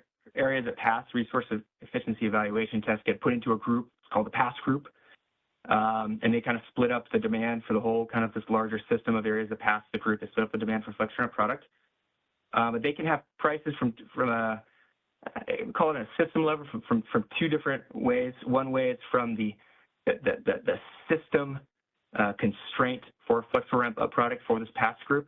if that takes on a shadow price, kind of at a system level, so the intervals in which that kind of system, the system power balance constraint in a way, if you will, for the for a resource that passed the RSC test, the frequency of those prices, the system prices, are shown by the blue bars, and so there were kind of prices at the system, the pass group system level for flexible ramp up product in only 0.3% of intervals in 2024. So the point here, and again, the 15-minute market, it's a very low percentage of intervals where we have a price on the upward flexible ramping product at the system level. But then balancing areas that are in the pass group can also have prices at the balancing area level if there's transfer congestion between balancing areas in the pass group in the FlexRamp product run. And so the yellow bars stacked on top of the blue bars. Yellow bars show the additional intervals, percent of intervals, in which any balancing area in the pass group also had a flexible ramp up price due to transfer congestion between them and other areas in that pass group. And if you combine the blue and yellow bars, you're still only seeing prices from system or BA level price separation, or prices at only 0.5% of intervals in 2024. The small percentage of intervals, that's down from 1.5% of intervals in 2023. So I guess to connect that quickly back to the last recommendation I spent a lot of time on, right? Will in terms of the urgency of the ISO potentially addressing that imbalance reserve up product demand curve being too high, that will depend on whether or not we're actually seeing prices for the imbalance reserve up product in the day-ahead market. We may not, right? We're not seeing many prices at all here for FlexRamp up product at the system or BA level in real time, but we'll see what happens with the imbalance reserve up product in the EDAM market.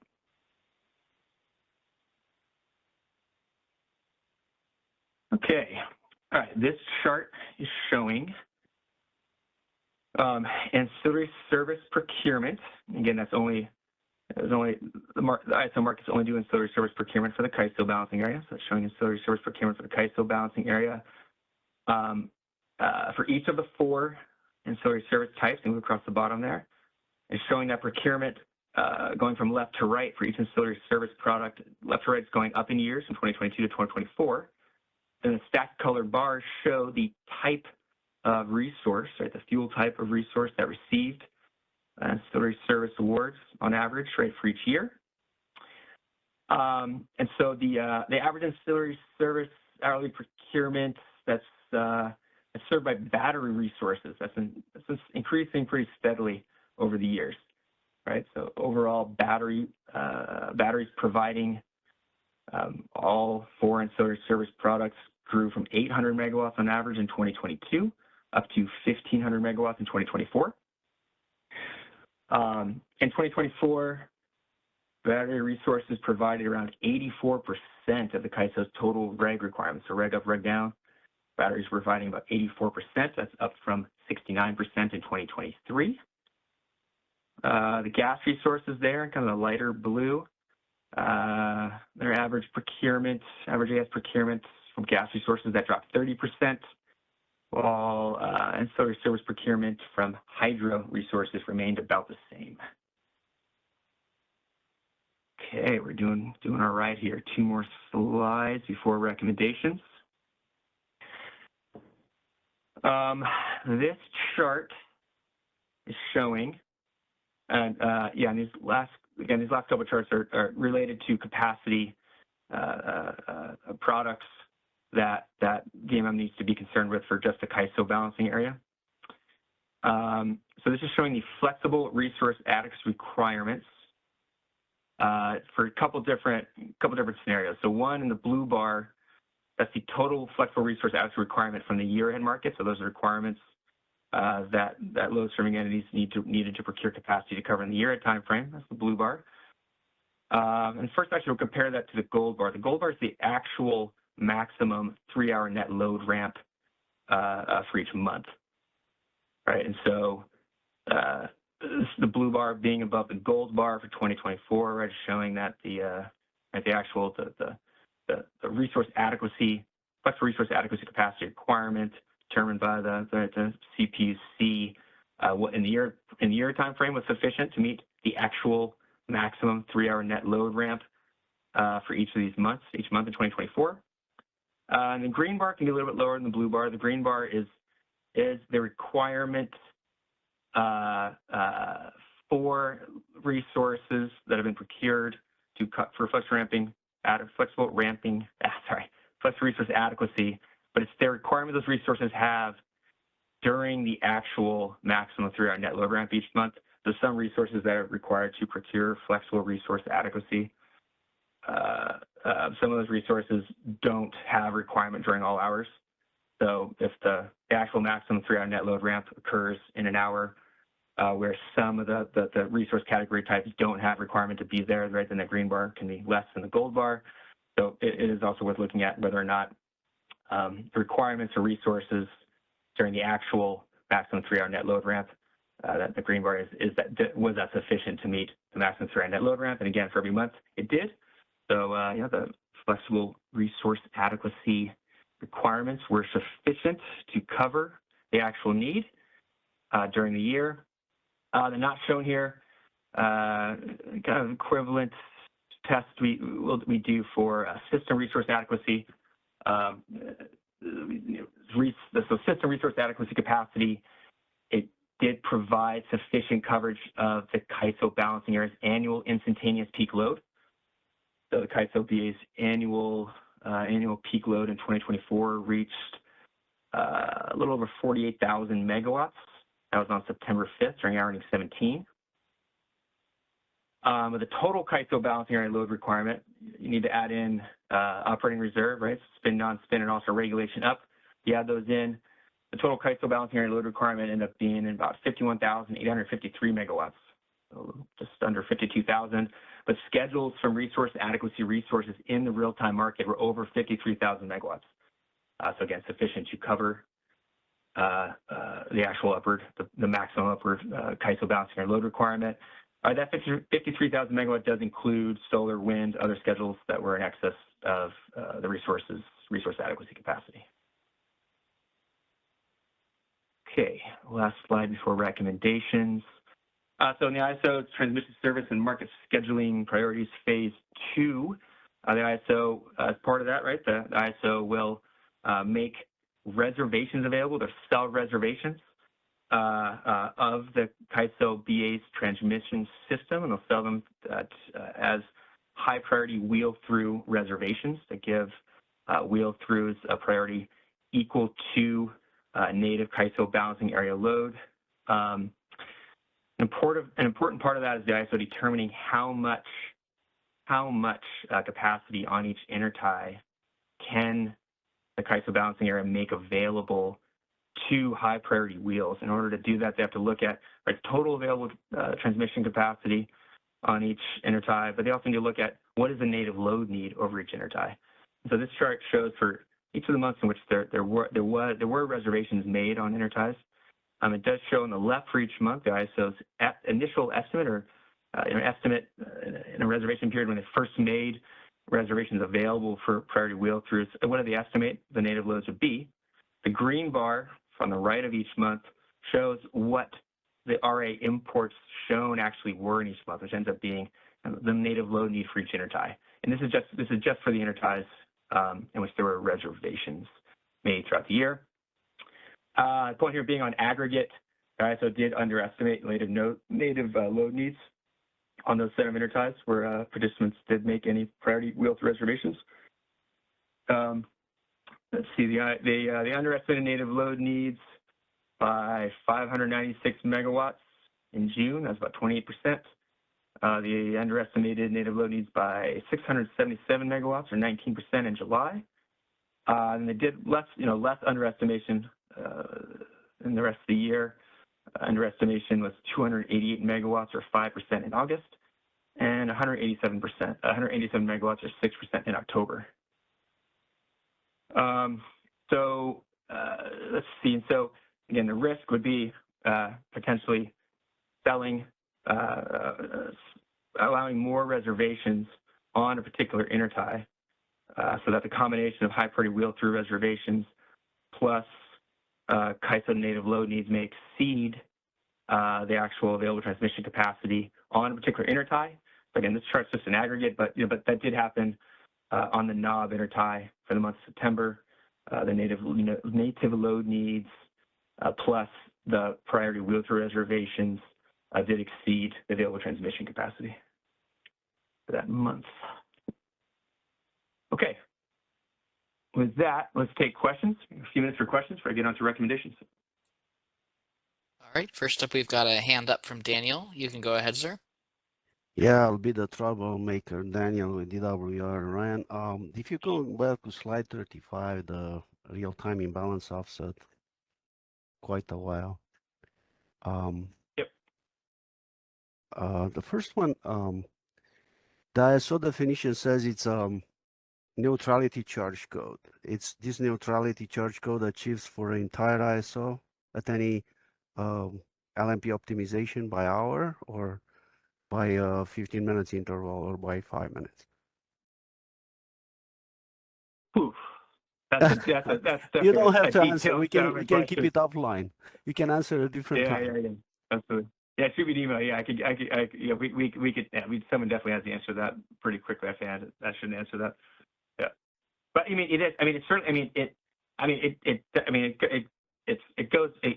The drivers of it go from day to 50-minute market, 50-minute to 5-minute market. So I mean, it's driven. Okay. It's driven by what this what the total schedules are for gen and load, and what the limits of transmission lines are, right? In all the markets, actually including metered gen and metered load in the end, actually. So Yeah, I mean, everything drives it. It's a big, this is a big indication, right, of money coming in, not being equal to money going out. When you have an uplift charge, there's an indication that something's not exactly right with the market. Yeah, because I think you guys state that it's the difference between what ISO pays the to purchase the real-time energy versus power versus what the load pays on the real time. So I wonder if there are two optimization or is just one, and is neutrality achieved? No, I mean, what happens in the 50-minute market and the 5-minute market both matter, and and metered load as well, right? Metered load settles in the 5-minute market. Yeah, it all plays into it. It is a very complicated charge code. It's balancing all payments essentially in the real-time market, which again, settle off the market before it. Right? Now, the second question, and I'll move fast. It's expected with the DAM and EDAM implementation to go down this RTO in real-time imbalance offset. Okay, don't have to answer now. We'll keep it different. And then the third one, like 7 years ago. I mean, I can take a crack. I mean, maybe, right? I mean, to the extent that, right, so the main driver of this for the CAISO balancing area are lower transmission limits in the 15-minute market than the day-ahead market. And a lot of that's driven by loop flows. So yeah, no, hopefully this would come down from EDAM. Yeah, right. Better great. Modeling. Yeah, in the real-time market, yeah. If you can get most of the West into EDAM, yeah, I would expect this to come down. Don't quote me on that, 4 years from now, but that's okay. Like 7 years ago, right now. Yeah, it could potentially bring it down. Yeah. Like 7 years ago, I also posted a white paper that explained what it was 7 years ago was a spike for the previous year in the real-time imbalance offset and the congestion. And I also had a white paper, just explaining the transmission constraints and intertie that are causing. And I remember it was San Diego, BG, and some other very, and I mean, it would be nice to have another one like that. I thought it was in the works like about 3 years ago, and then some legal host a little bit. Is it expected?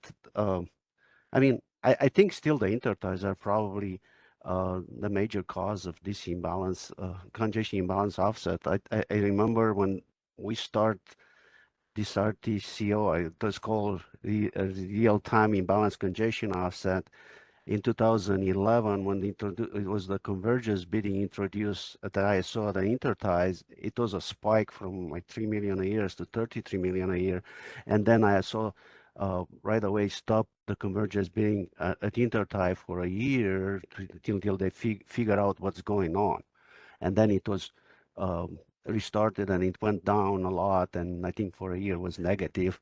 I forgot that 2013 or 14, the real-time imbalance offset congestion was negative.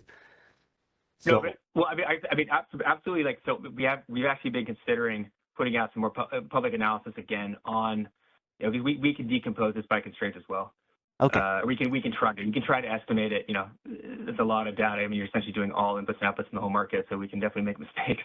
But no, yeah, no, we have been thinking about actually putting it on a public report. So Thank you. shoot me an email on that, and that'll help motivate us to, you know, maybe make that a special analysis in Okay. an upcoming report. Sounds great. Thank you much. Absolutely. All right, you know what? Let me. Yeah, sorry to keep other people in line. Let me get to the recommendations, and then if there's still time, we'll take more questions. So you keep yourself in line. We can go back after I get through these. Okay, so kind of just below the executive summary of the kind of the market performance in our annual report, we summarize our major recommendations for the year. So please jump to that portion of the annual report for more details on these recommendations. I'll just highlight a few of them here pretty quickly the next few minutes. So a lot of our, maybe most important recommendations right now have to do with the extended day market. Congestion rent allocation, right, that just got approved, right, by the WM governing body and board. Going to allocate congestion rents that occur on transmission constraints in one balancing area. Going to allocate those congestion rents to another balancing area where the transmission price from the constraint may impact the prices in the other balancing area, and it's going to go to resources that have firm transmission rights that self-schedule in that other balancing area. And the ISO has suggested that they are going to start working on potentially considering extending that the allocation right of the congestion rents from constraint one balancing area to schedules another balancing area that bid in economically. You know, so the issue with that is that it what just was approved by the board and what the ISO is considering could reduce the incentives for those resources in other balancing areas to submit economic bids, right? To submit bids that are reflective of their actual marginal cost. So DMM is recommending, as we put in our board memo, that the ISO start working immediately on a form of allocating congestion rents between balancing areas, right? Where the congestion one area may influence price in another area to make that allocation based on like flow entitlements, a prearranged negotiation of how much congestion rent maybe should be shared between the balancing areas, so that the allocation does not prevent schedules from having the incentive to bid their actual marginal cost. Second bullet here, I already went over most of this, right? Our major recommendations is that the ISO be prepared to consider decreasing the imbalance reserve product demand curve, or like I said before, potentially in estimating how much supply should be injected as self-schedules to meet the imbalance reserve product demand, because that demand curve is too high. And then we also recommend that ISO do consider procuring that imbalance reserve product only in the residual unit commitment market as opposed to the energy portion of the IFM. The energy portion, as opposed to the financial portion of the day-ahead market, right, instead of the IFM. So potentially procure imbalance reserve product in RUC. And that's because the gist of that recommendation is that the financial portion of the day-ahead market, right, the IFM, it has virtual bids in it. Virtual bids are intended, and they're an important part of the day-ahead market, and they're intended to converge prices in the day-ahead market to the average expected prices in the 15-minute market in real time. So the imbalance reserve product is, by nature, it's intended to procure capacity to cover extremes. So especially if that demand curve is too high, that will inflate prices in the financial portion of the day-ahead market, right? It'll inflate prices in the IFM. We expect to see virtual supply coming in, converging prices somewhat to FMM prices, but still, having a profit in the financial portion of the day-ahead markets, right, as they converge prices, the expected FMM prices. And And we anticipate that that virtual supply is going to is going to displace more expensive, slower resources that are going to be needed on average in real time, so that those resources are still going to be procured in RUC anyway. And so what we've kind of understood from the ISO is that the major benefit of doing this inbound reserve up product in the IFM is to co-optimize the procurement of all this, capacity to deal with uncertainty and all the capacity may be committed to try to co-optimize that with energy schedules. But we think because the energy, right, the IFM is because the IFM is likely to be because the ISO is likely to be decommitting with virtual supply. Decommitting resources will be needed, such as slower ramping, more expensive resources, causing those to be committed in RUC anyway. That the IFM is going to be losing that potential benefit. Right, the IFM will not actually be co-optimizing all the capacity that will be needed in real time anyway. So anyway, so we're suggesting that the ISO consider, maybe not be the biggest deal, but if we end up seeing IFM prices significantly elevated due to this imbalance reserve up product, and we're starting to see a significant amount of resources that are needed most days still being committed in RUC, we think it may be worthwhile for the ISO to be prepared to move the imbalance reserve up product out of the IFM and into RUC. All right, and the third sub-bullet I've already talked about I think I've already talked about this. Yeah, I talked about this a little bit. So we're recommending that the ISO, so currently the flexible ramping product in the real-time market, that is only designed to cover uncertainty that may materialize in real time, say 15 minutes to 45 minutes out. But in real time, like we saw from the operators adjusting the load bias in the hourly market, significant uncertainty in net load can materialize, many hours out.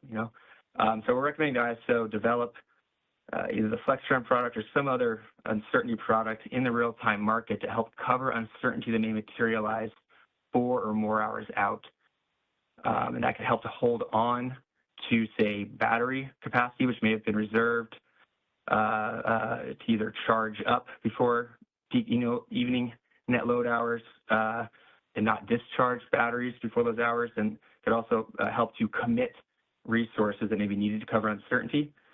And that relates to the EDAM because the inbound reserve up product is going to be procuring capacity to cover uncertainty that may materialize between the day and real time. But if you procure that capacity, again, it may come at a significant cost. But then if the real-time market is not designed to then cover uncertainty that may materialize several hours out in real time, then that capacity was procured in the EDAM, right, for inbound reserve product. That capacity the real-time market may essentially release it, which could result then in kind of the expenditures being done in the IFM through the inbound reserve product.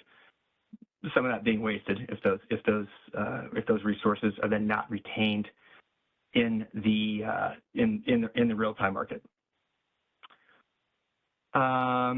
Let's see, the fourth sub-bullet is in the EDAM. There's requirements for if one balancing area is going to use capacity from another EDAM balancing area to meet its EDAM resource sufficiency evaluation requirement, that there has to be firm transmission for that resource, right, which is being used from one EDAM BA to meet the EDAM resource sufficiency evaluation requirement in another BA. Potential issue there is that if an entity, we have seen entities with significant concentration, ownership, or not ownership, but control of firm transmission rights, entities that have the control of firm transmission rights may then be able to exercise market power in the capacity market for capacity to meet the EDAM resource sufficiency evaluation requirements. That's because, right, think of an entity that controls much of the firm transmission. They may then require an EDAM BA relying on capacity from another EDAM BA to buy capacity from that entity, right, to buy its generation only from that entity which controls the firm transmission. So there's potential for market power there in the EDAM resource efficiency evaluation, right, generation market could be exercised by entities that have significant control of firm transmission rights. That's something that us in the ISO do hope we are getting more data to be able to analyze this, to assess how much of an issue that is. The fifth sub-bullet there is kind of the flip side of that. So a non-source specific import, which is used to meet an EDAM area's resource efficiency evaluation requirement, does not need firm transmission, and it does not need to specify where it's sourced from, right? Non-source specific import. And so the potential issue there is that if in real time those non-source specific imports end up tagging from EDAM balance for another EDAM balancing area, that capacity may have come, right? It may end up coming from capacity from the other EDAM balancing area, which was used to meet that other EDAM balancing area's resource efficiency evaluation requirements. So it could be, there's potential of double counting there, right, of capacities to meet two different EDAM balancing areas RFCs. That's a tough one. It's a tricky one because it's some of the capacity in the source EDAM balancing area, right, is going to be used to cover uncertainty, potential uncertainty. If in real time that uncertainty does not materialize, then the cheapest source of power, the most efficient source of power to meet the sink balancing area's need, right, to source that non-source of import from, may end up being, right, an unused resource in the source EDAM balancing area. So we are asking, the ISO and stakeholders to consider rules that may be able to help better guide what's acceptable in that realm. Right, DMM will be reporting on that. We should be getting the data to be able to look at ultimately the sources of power in real time from different balancing areas, and so we will be reporting on that. But we do recommend that the ISO and others, right, consider rules to eventually help guide what kind of behavior in that area is acceptable. We already heard our recommendation on congestion revenue rights. Going to the second major bullet here, batteries. We have several recommendations concerning batteries. I think probably the most important of which is that the ISO should continue to revise bid cost recovery rules. First bullet there under that. There's still ways that batteries can get bid cost recovery when their operation is constrained by operational parameters that are set by the actual operator of that battery unit. So we are recommending the ISO continue to plug those gaps and to not give bid cost recovery to batteries when the dispatch is constrained by such operational parameters. And then finally, the recent adjustments to bid cost recovery rules for batteries. It still gives, say, a battery which is buying back a day-ahead schedule in real time. It does ensure that that battery can buy that back at the lower of the real-time LMP, day-ahead LMP, or that battery's default energy bid. And so while that, while that does help reduce potential incentives to gain bid cost recovery from such buybacks of day-ahead schedules, it does still create some incentives. It still does give protection to these batteries in such a way that it can create incentives for these batteries to bid below what their actual marginal cost is, based on opportunity cost is, in the kind of critical hours leading up to the those peak net load hours. And so we are recommending the ISO and stakeholders still do consider revisions to bid cost recovery rules so that batteries are incentivized to bid their true marginal cost, to bid what they think their actual opportunity cost is, because that is one of the most kind of the critical function of pricing overall compensation in wholesale markets, is to incentivize resources to bid actual marginal cost. Let's see, the second, I guess you call it sub-bullet under batteries. And this is related to the bid cost recovery one, is that default energy bids for batteries currently are static, right? They only have one value throughout the day. We're recommending the ISO enhance default energy bids to allow the default energy bid to fluctuate throughout the day. This could allow significantly higher default energy bids for batteries in the hours before those peak net load hours in the evening. But then as you get into those peak net load evening hours, higher prices, kind of the highest prices that are expected, batteries opportunity cost goes down significantly. So we do think it would be a substantial improvement of default energy bids to allow variation throughout the day. Next couple here. WEIM batteries. There's no standardized default energy bid for WEIM batteries. And so every battery in the WEIM, and we're going to see a large increase in batteries coming in these WEIM areas over the coming years. Every one of them needs to apply for a negotiated default energy bid, and involves a lot of back and forth, substantial waste of time, I think, for battery operators in WEIM, which could be easily solved if the ISO created a standardized default energy bid for batteries in the WEIM. So we think that is a pretty low-hanging fruit the ISO could work on to save WEIM entities time. And the last one on batteries is hybrid resources currently not subject to local market power mitigation. We recommend the ISO work on developing a default energy bid for hybrid resources and extending local market power mitigation to hybrid resources. Our final slide.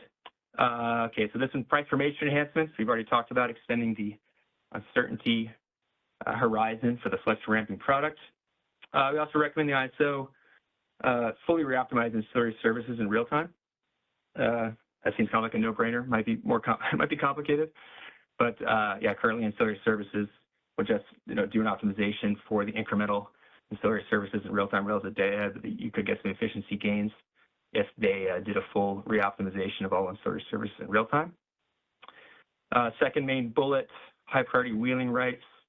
The ISO, so they currently only, in terms of determining how much capacity, how many rights that they can make available for high priority wheeling rights, the ISO, they'll study the intertie constraints, like I talked about earlier, but their understanding is they're only studying a couple of major internal constraints in the CAISO balancing area, but actually the amount of capacity that's available for both high priority wheeling rights and native load could be significantly constrained in tight conditions by other transmission constraints. We do recommend the ISO do a more thorough studying of how tight and constrained what the needs are of native load, based on looking more comprehensively at internal constraints throughout the ISO, so that they don't oversell high priority wheel-through reservations, because that could again jeopardize the reliability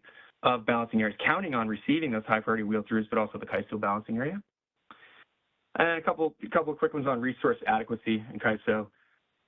The current incentive mechanism for resource adequacy, resources being available, I think it's way too low, the raw aim.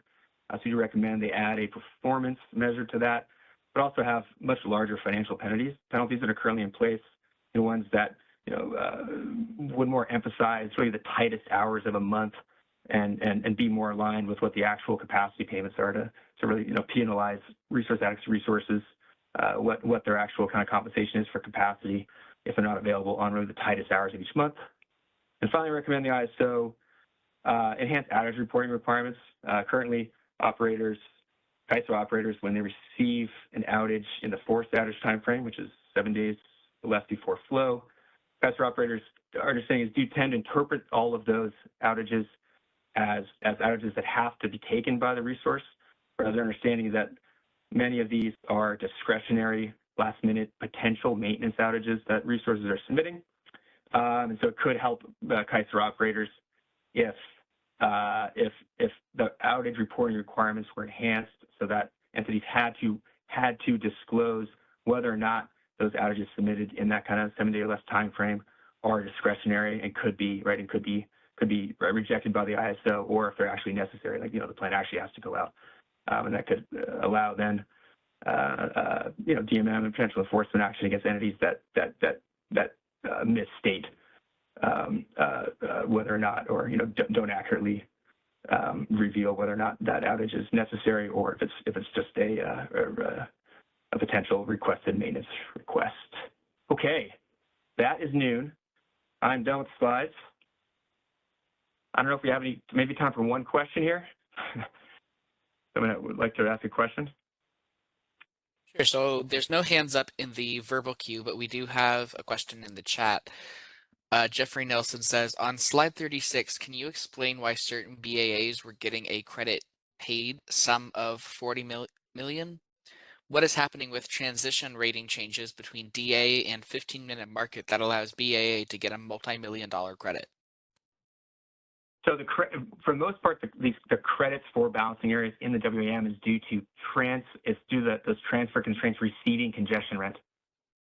So these balancing areas, right, they may have some base transfers over these constraints between other balancing areas, but then if they have significant amount of transfer capacity available in excess of their base transfers in the 50-minute market, then that, and if that constraint binds in the 50-minute market, then that area is accruing, right, the congestion rent from those additional transfers that are occurring in real time relative to what the base transfers were.